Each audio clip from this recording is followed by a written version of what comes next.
introduce yourself.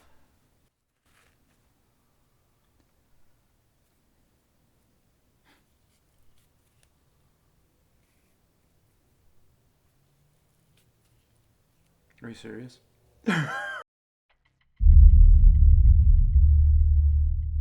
Even as a child, I've been drawn to nature, and I've loved spending time in nature. I used to hunt for lizards and snakes and collect things. But it wasn't until the recession of 2008 that hit, when my income plummeted and I did not have the financial resources to take care of my family, that I started looking for ways that I could reduce my expenses. And one of the things I did, the very first thing when I started learning about and appreciating nature like I do now, is I started learning about the edible wild plants.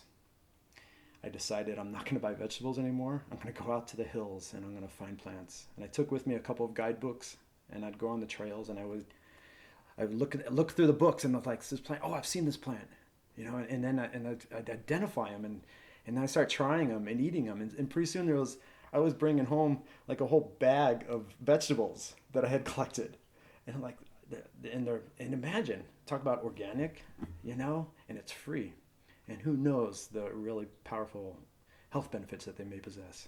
And it was just a very slow process of learning about nature and survival and self-reliance and living off the land. That my interest in that just really grew from that point. And I just found a peace that I could not ever find in modern civilization. The quietness. If you've ever experienced absolute silence before, you can only experience it in like the mountains or the desert, far from any city. It's the only place you'll experience full, complete silence. And that's like, imagine that. It's like, it's the only time that your ears are not being stimulated. They're not working. They're not receiving input. There's just zero. It's like complete rest. It's like the earth, we all come from the earth.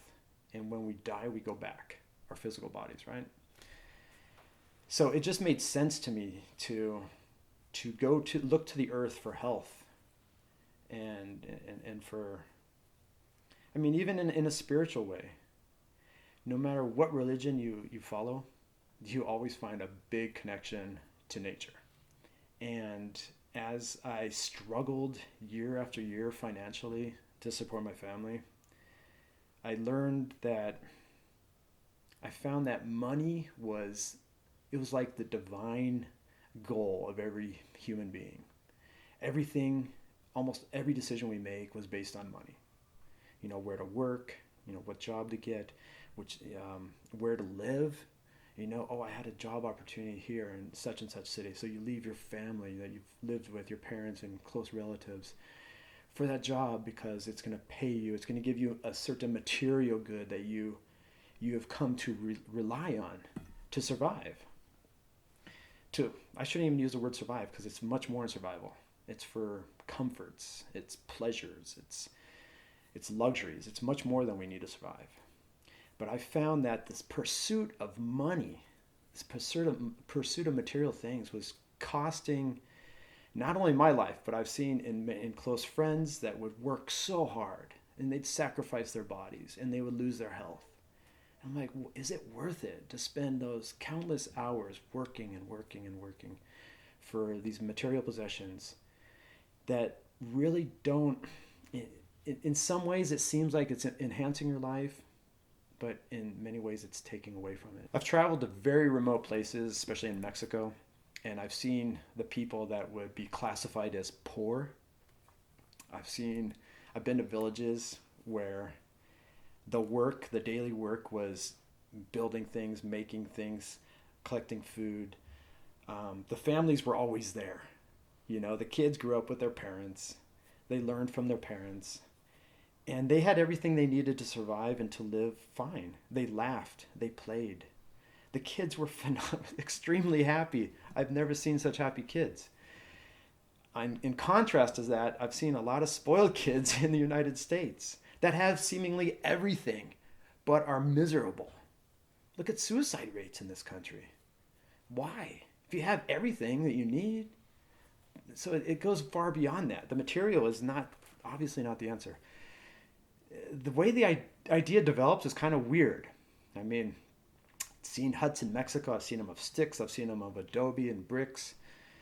I was out in this natural habitat that was basically undisturbed, and so it was native plants and stuff. And I used to spend time there. Kind of just met. It was like my little escape. I would go in the middle of the day, a break from work. I would collect little plants to eat and get some sunshine. Are you from San Diego? Well, I was born in Los Angeles, but I was about 10 months old when my family decided to move to the lovely county of San Diego. Escondido, to be precise. Escondido. Not that I was hiding, but the city was named Escondido. What are your biggest passions? Ooh, my biggest passions are... a big one is just is nature. Anything in the outdoors, any kind of landscape. I love being in nature, whether desert, whether snow, mountains, beaches, tropical jungles, all that. I love hiking, camping. I love photography and videography. I love sharing places that I've been with other people in the form of video, especially video, but photos as well. I love other outdoor activities such as fishing. I've never done hunting, but swimming, running, trail running. I don't go to a gym. I'd like to do exercises outdoors such as climbing trees and calisthenics, like on the beach or something. I enjoy traveling. I enjoy learning about various cultures. Any culture that's different from mine, I have a keen interest in learning about. I like learning languages. Currently speak Spanish, Portuguese, a little bit of Russian. I love cooking. I love cooking. Especially, I like learning about ancient traditional methods of cooking. There's a wealth of culture that can be found in cooking, and many cultures are defined by their cooking. It's really amazing, and I like learning about the health benefits of these old traditional techniques. Medicinal plants, using plants for medicine. All of that is of great interest to me.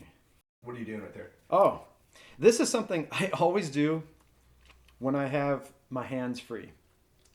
It's I started making cordage out of natural plant fibers years ago.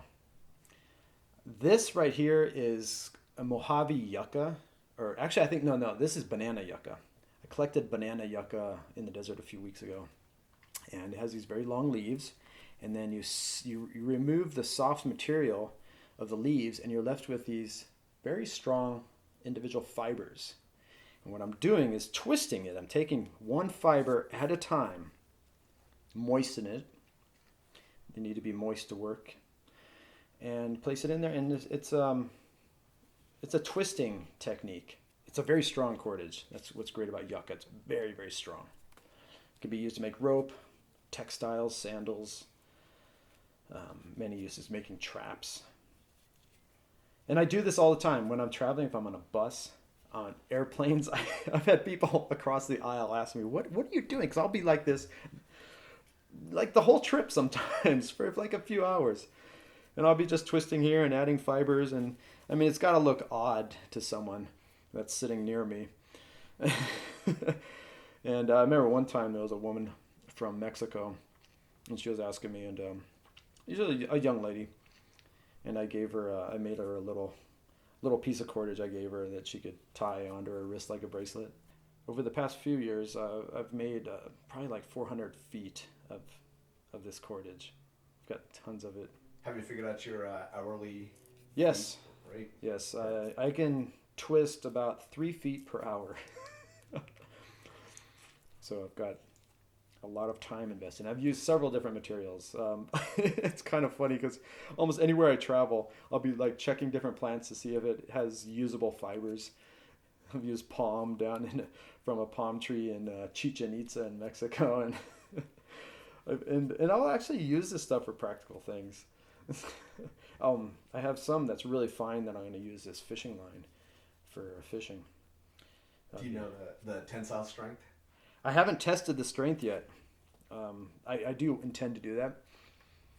It's kind of hard because there's so much time that goes into invested into making this, like 3 feet per hour. If I have like several different kinds, like say 5 different kinds that I'm going to test the strength, each 3 foot piece is like an hour of work that I'm going to sacrifice. But I'm going to do that. Yeah, definitely. I'm very curious to do a test. That would be a really good video.